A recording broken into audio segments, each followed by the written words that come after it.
Իդեան համակարգը տեղաբաշխում է 1 միլիարդ դրամի գովազդային ֆոնդ նորակառույց բնակարանների բոլոր շահառուների միջև։ Յուրաքանչյուր ընտանիք կարող է ստանալ 500,000 դրամի սերտիֆիկատ, որը կդառնա ձեր առաջին քայլը բնակարանը երազանքի տուն դարձնելու ճանապարհին։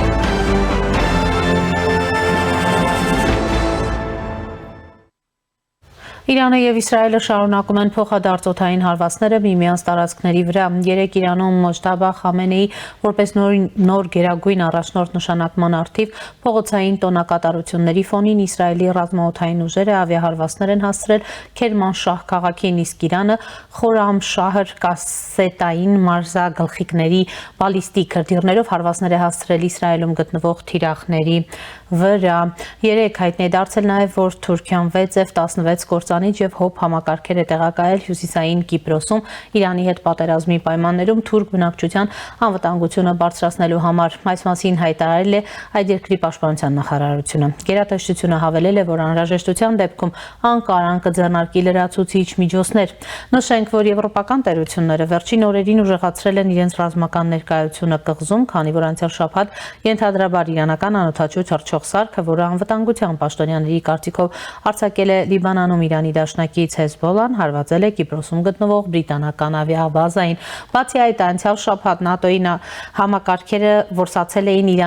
Իրանից Թուրքիա օդային տարածք արձակված բալիստիկ հրթիռ։ Իրանը հերքել էր իր առնչությունը այդ հրթիռին։ Իսկ ահա Իրանի արտաքին գործերի նախարարության պաշտոնական ներկայացուցիչ Էսմայիլ Բաղային հայտարարել է, որ Իրանի զինված ուժերը հարձակումներ չեն իրականացրել Կիպրոսի, Թուրքիայի եւ Ադրբեջանի ուղղությամբ։ Ինչ վերաբերում է Ադրբեջանին, Թուրքիային եւ Կիպրոսին, ապա Իրանի զինված ուժերի գլխավոր շտաբը հստակ ու պաշտոնապես հայտարարել է, որ Իրանի տարածքից կամ զինված ուժերի կողմից ռեակտիվ արկերի նմանատիպ արձակումներ չեն եղել։ Չեպազրույցի ժամանակ հայտարարել է Բաղային, որից մի հատված հրապարակել է իրանական SNN հեռուստաալիքը։ Բաղային նաև հայտարարել է, որ Մերձավոր Արևելքում հակամարտությունը դադարեցնելու հնարավոր միջնորդական ջանքերի քննարկումը այս պահին անիմաստ է։ Նա այս հայտարարությունը արել է այսօր կայացած ճեպազրույցի ժամանակ, հավելել է, որ Իրանը պարտադրված պատերազմ է մղում, որ ինքը չի սկսել։ Իդեպ, վարչապետ Նիկոլ Փաշինյանի գլխավորությամբ տեղի ունեցել անվտանգության խորհրդի նիստ, որին մասնակցել են նաև ազգային ժողովի նախագահ Ալեն Սիմոնյանն ու այլ պաշտոնատար անձինք։ Հայտնում են, կառավարությունից քննարկվել է տարածաշրջանում ստեղծված իրավիճակը, վարչապետին զեկուցել են ավելի վաղ տրված հանձնարարականների կատարման ընթացքի մանրամասները։ Այս պահին զրուցելու եմ իրանագետ Էդվարդ Բերուջանյանի հետ։ Պարոն Բերուջանյան, բարև ձեզ, շնորհակալ եմ միանալու համար։ Բարև ձեզ։ Պարոն Բերուջանյան, լսում եք ինձ։ Այո, բարև ձեզ։ Եվ այսպես, պարոն Բերուջանյան, նախ ձեր գնահատականը Իրանի նոր հոգևոր առաջնորդի ուրեմն նշանակման եւ արդեն իսկ Թրամփի դժգոհության վերաբերյալ, հաշվի առնելով, որ ինչպիսի հայտարարություններ է անում Թրամփը, եթե դժգոհ է այս առաջնորդից, ապա ինչ է սպասվում նրան։ Բնականաբար Թրամփը նման դիրքորոշում պետք է հայտներ, մի քանի հանգամանքով պայմանավորված, եւ եթե սկզբից գանք, ապա Ալի Խամենեիի մահից հետո առաջին հավանական տեխնացուների շարքում նաև նրա որդի Մոջթաբա Խամենեիի տեխնացությունն էր, չնայած որոշ տեղեկություններ տարածվեցին, որ նա նույնպես մահացել է ավիահարվածի հետևանքով, սակայն ըստ էության նա կարողացել էր փրկվել եւ դրանց հետո նաեւ տարբեր արտահոսքեր էր տեղի ունենում ինֆորմացիոն, որ ամեն դեպքում Մոջթաբա Խամենեին արդեն իսկ փորձագետների կողմից առաջին տեխնացուն է, ում հնարավոր է նշանակեն հաջորդ հոգևոր առաջնորդ եւ այդպես էլ եղավ, պաշտոնապես հայտարարվեց նրա երրորդ հոգևոր առաջնորդ լինելու տեղեկությունը եւ ըստ էության եթե անկեղծ վերլուծելով գանք փաստերով եւ այն տեղեկությունները, որ միջև այժմ տարածվում են, ապա Իրանում ամեն դեպքում կար իշխանական վակուում եւ այդ վակուումը միջև հիմա էլ կա, չի նշանակում, որ հոգևոր առաջնորդի ընտրությունից հետո միանշանակ բոլոր կողմերը աջակցելու են հոգևոր առաջնորդին, որովհետեւ տարբեր թևեր, օրինակ նշում է, որ բարեփոխականների ճամբարը այդքան էլ կողմ չի եղել Մոջթաբա Խամենեիի նշանակմանը, բայց նաև տեղեկություններ կար, այս տեղեկությունները հիմնականում արևմտյան մամուլից եւ տարբեր ոչ պաշտոնական աղբյուրներից են գալիս, որ ԻՀՊԿ-ի ճշմարան, նաև ԻՀՊԿ-ի միջոցով առաջին հենց տեխնացուն Մոջթաբա Խամենեին է եղել, եւ եթե ԻՀՊԿ-ն խառնվել է օրինակ հոգեվոր առաջնորդի նշանակմանը, ապա ամեն դեպքում այն կոնսենսուսը, որ կար մինչև այս հոգեվոր առաջնորդի ինստիտուտի նկատմամբ, դա կասկածի տակ կարող են դնել տարբեր թևեր, քանի որ նաև հենց Մոջթաբա Խամենեի արդեն կերպարը ինքնին անընդունելի է արևմուտքի համար եւ փակում է սրանով արևմուտքի ցանկացած քաղաքական բանակցություններ սկսելու, մեկնարկելու հիմքը։ Եվ եթե չկա այնպիսի մի ղեկավար, ով որ կգնա բանակցությունների, ապա դա միանշանակ անընդունելի կլինի Թրամփի համար։ Հետևաբար, օրինակ նաև մենք տարբեր ուղերձներ ենք տեսնում տարբեր պաշտոնյաների մոտ, նախագահան ամենացեցուն օրինակն է, երբ հայտարարում է մի բան, ապա քննադատության է արժանանում հենց այդ հայտարարությունները։ Եթե ավելի մանրամասնենք, ապա դա օրինակ հարևան երկրների նկատմամբ չհարձակվելու մասին Փեզեշքյանի հայտարարություններ, որը արժանացավ մեծ քննադատության։ Եվ ամփոփելով կարող ենք այս հենց բանը Մոջթաբա Խամենեիի մասով ասել, որ քանի որ նրա քաղաքական կյանքը այնքան էլ ակտիվ չի եղել ըստ տեղեկատվական մակարդակով, նա երբեք հարցազրույցներ կամ հայտարարություններ չի արել, եւ եթե արել է դա արել է հոգեվոր իր ծառայության, այդպես կարող ենք ասել ծառայության ժամանակ, եւ քանի դեռ չկա հստակ հայտարարություն, քանի դեռ չկա հստակ ուղերձ նոր հոգեվոր առաջնորդի կողմից, ամեն դեպքում մենք չենք կարող ասել, թե նրա դիրքորոշումը որն է, բայց այն տեղեկությունները, որ մինչև այժմ կային, ցույց են տալիս, որ ամեն դեպքում Մոջթաբա Խամենեին եւ կապեր ունի ԻՀՊԿ-ի հետ, եւ վերահսկել է Խամենեի ընտանիքի ֆինանսական միջոցները եւ նաեւ իր հոգեվոր արդեն արժեքներով պայմանավորված արմատական եւ հենց պահպանողական թևի ներկայացուցիչ է։ Պարոն Բերուջանյան, Իրանի ռազմաքաղաքական ղեկավարության գլխատումը ըստ էության չբերեց իշխանական բուրգի փլուզմանը, գոնե իրադարձություններն այդպես են ցույց տալիս։ Ինչ է կարծում, ինչպես կզարգանան իրադարձությունները իրանական հասարակության ներսում եւ ԱՄՆ-Իսրայել այս տանդեմը ինչ ռազմավարություն կորդեգրի Իրանի հարցում։ Ճիշտ է, ռազմաքաղաքական այս վերնախավի գլխատումը ամեն դեպքում քաոս չառաջացրեց, բայց առաջացրել էր վակուում, որի պատճառով նաև նախագահը հենց իր ուղերձում հստակ նշեց, որ ԻՀՊԿ-ն առաջին օրերին եւ հենց երբ տեղեկություն էր ստացել, որ չկա ռազմաքաղաքական ղեկավարությունը, չկա հոգեվոր առաջնորդը, գործել է ինքնագլուխ, բայց դրանից հետո ամեն դեպքում կան մարդիկ, օրինակ դրանցից մեկը էլի ենք նշել Ալի Լարիջանի մասին, ով կարողացավ ամեն դեպքում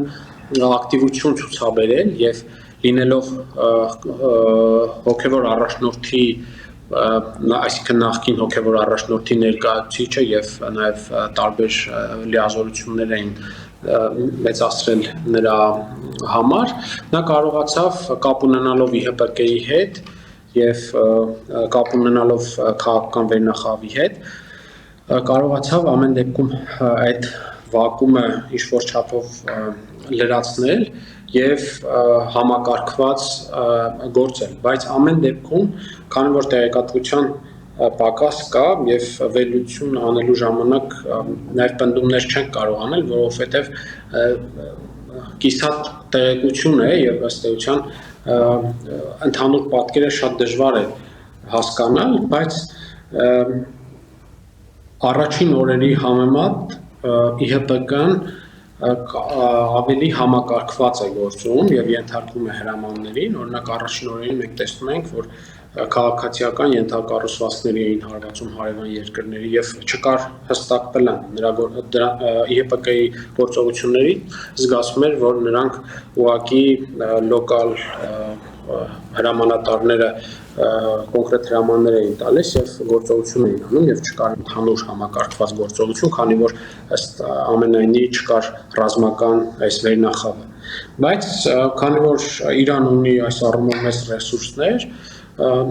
հին հրամանատարների տեղը եկան նորերը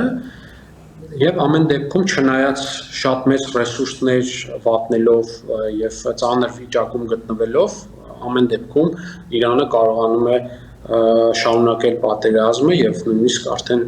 տեսանք նոր հոգեվոր առաջնորդ ընտրեցին։ Պարոն Պերուջանյան, ինչ է կարծում, Իրանը կգնա այսպես փողզիչումների, թե երկրի նոր ղեկավարությունը ավելի կարծր դիրքորոշում հնարավոր է որդեգրի։ Ես կարծում եմ, որ այստեղ միանշանակ չի Իրանի ղեկավարության դիրքորոշումը, քանի որ ամեն դեպքում կան մարդիկ, ովքեր պատրաստ են Ամերիկայի արևմուտքի հետ գնալու բանակցությունների եւ պայմանավորվածություններ ձեռք բերելու, ըստ էության սրանք պրագմատիկ թևն են, ովքեր գիտակցում են ամբողջ ծանրությունը պատերազմի եւ եթե այսպես շարունակվի, նաեւ այնպիսի ծանր իրավիճակում կարող է Իրանը հայտնվել, որ ռեսուրսները ուղղակի կվատնվեն, չնայած հայտարարություններին, բայց ամեն դեպքում մենք տեսնում ենք, որ ծանր պատերազմ է եւ հակառակ կողմն էլ Ամերիկան եւ Իսրայելն էլ միջև վերջ գնալու հենց պատերազմի տրամաբանություն, պատերազմի տրամաբանություն են վարում եւ կարծում եմ, որ այս թևի պրագմատիկ թևի դիրքերը մի փոքր նվազեցին պայմանավորված նրանով, որ նոր հոգևոր առաջնորդ նշանակվեց արմատական եւ պահպանողական թևի ներկայացուցիչ Մոջթաբա Խամենեին, որը ուղիղ կապ ունի ԻՀՊԿ-ի հետ եւ եթե երկրը ղեկավարում են եւ պատերազմը վարում են արմատական թևի ներկայացուցիչներ, ըստ էության նրանք չեն կարող խոսել, այսինքն պրագմատիկ թևը չի կարող խոսել եւ չի կարող պայմանավորվել արևմուտքի հետ, քանի դեռ այս իշխող արմատական թևը կոպիտ ասած թույլ չտա եւ ինչպես գիտենք օրինակ կառավարությունը բարեփոխական թևն են ներկայացնում եւ Փեզեշքյանի նախագահի ուղերձներն էլ ցույց են տալիս, որ ամեն դեպքում օրինակ նախագահը կարող է այդ բեռը վերցնել եւ գնալ բանակցելու, բայց ամեն դեպքում նախագահան չի, որ տնօրինում է Իրանի ռեսուրսները եւ ինքը չէ, որ որոշումներ է կայացնում։ Մենք միայն կարող ենք ընդհանուր պատկերը հասկանալ այն ժամանակ, երբ արդեն նոր հոգևոր առաջնորդը հստակ հայտարարությունով հանդես գա։ Իրան-Ադրբեջան հարաբերություններում առաջացած լուրջ կոնֆլիկտը արդյոք որոշակի առումով լուծված կարող ենք համարել, հաշվի առնելով հեռախոսազանգը, պարզաբանումները Փեզեշքյանի, տրամադրության փոփոխություն կա, թե ոչ, եւ եթե այդ հարաբերությունները իրականում գետնի վրա սրվեն, ինչ վտանգներ կլինեն, ինչի դա կհանգեցնի, եթե ամփոփենք, պարոն Պերուջանյան։ Կարծում եմ, որ Նախիջևանի օդանավակայանի վրա հարվածը սադրանք էր, բայց չենք կարող ասել, թե այդ սադրանքը արդյոք ում ձեռքով էր կազմակերպվել, չի բացառվում, որ նաև Իրանի ներսում կան խմբավորումներ, ովքեր սադրում են Ադրբեջանին իրենց շահից ելնելով, որպեսզի Ադրբեջանը մտնի պատերազմական գործողությունների մեջ։ Նաև չի բացառվում, որ սա կազմակերպել էր հենց Իսրայելը, որը փորձում է Ադրբեջանին ներքաշելով պատերազմի մեջ, այլ ավելի սրել իրավիճակ եւ նոր հենց պատերազմի սահման բացել, բայց ամեն դեպքում, եթե երկու երկրների տեսանկյունից նայենք հարցին, ապա կարծում եմ, որ այս պահին եւ Իրանի եւ Ադրբեջանի մոտ կա այն մոտեցումը, որ պատերազմը ուղիղ ռազմական բախումները երկու երկրների միջև կարող են հանգեցրել ել ավելի մեծ խնդիրների, քանի որ Ադրբեջանը ունենալով ընդհանուր սահման Իրանի հետ չի կարող օրինակ պատերազմել, ոնց պատերազմում է Իսրայելը, եւ այս դեպքում արդեն ուժերի հավասարակշռությունը կարող է շատ այլ կերպ դասավորվել, քանի որ ցամաքային նաև գործողություններ կարող են լինել, եւ այս ամենը հաշվի առնելով կարծում եմ, որ երկու կողմներ կխուսափեն նման բախումներից, եւ հստակ ուղերձներ էլ կան, միանշանակ Փեզեշյանն էլ իր ուղերձում եւ հեռախոսազրույցում այդ ամենի մասին խոսեց, բայց եթե օրինակ իրավիճակը դուրս գա վերահսկողությունից եւ ադրբեջանական կողմից նաև սադրող հայտարարություններ, ինչու ոչ նաև այդ Ադրբեջանի տարածքից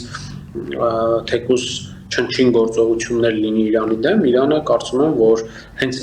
օրինակ եթե կառավարությունը նույնիսկ չուզի էլ Ադրբեջանի հետ ռազմական բախումների գնալ, ապա ԻՀՊԿ-ն կարող է նման որոշում կայացնել եւ հոգեվոր առաջնորդն էլ հնարավոր է նույնիսկ հավանություն տա, բայց այս ամենի մասին կարծում եմ դեռևս խոսելու հիմք չկա, որովհետեւ այս պահին երկու երկրների կողմից էլ հստակ ուղերձներ են գալիս, որ իրենք կխուսափեն ռազմական բախումների գնալ։ Շնորհակալ եմ, պարոն Բերուջանյան։ Ես եմ շնորհակալ։ Զրուցումը իրանագետ Էդվարդ Բերուջանյանի հետ։ Այս ժամի համար այսքանն էինք նախատեսել։ Հետևեք մեր թողարկումներին, կհանդիպենք։